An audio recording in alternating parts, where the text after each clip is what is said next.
The USS Tennessee was a Navy battleship that survived Pearl Harbor and went on to fight in Okinawa, Iwo Jima, and a half dozen locations in the Pacific Theater during World War II.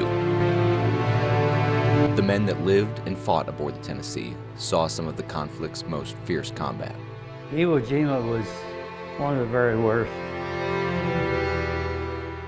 70 plus years after the end of the war, those that were there gathered here at the USS Tennessee Museum, located on the campus of Scott County High School.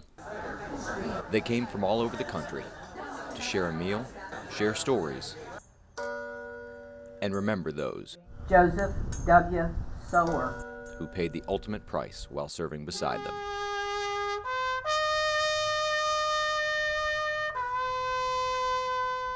The museum is full of USS Tennessee artifacts, most all of them donated by the men who've now come back to visit. Does that look like yours, Wayne? Oh yeah, Okay. it does. And while holding some of the relics from the war that defined their youth, the memories come flooding back. Some fond, And I brought it back with me after I spent 7 months in Japan, and I carried it in my sea bag just like it is there. and some that remind them of the horrors of war. Our anti-aircraft did well, except for one plane. We shot the 6 of them down. One slipped around the front.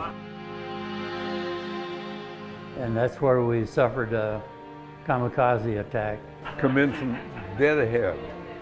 And it was shot up pretty bad. It was on fire. We suffered probably 29 fatalities and almost 100 casualties.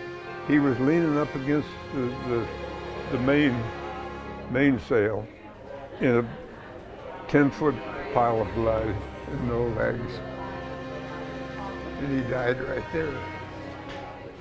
That's the one thing I'll never forget.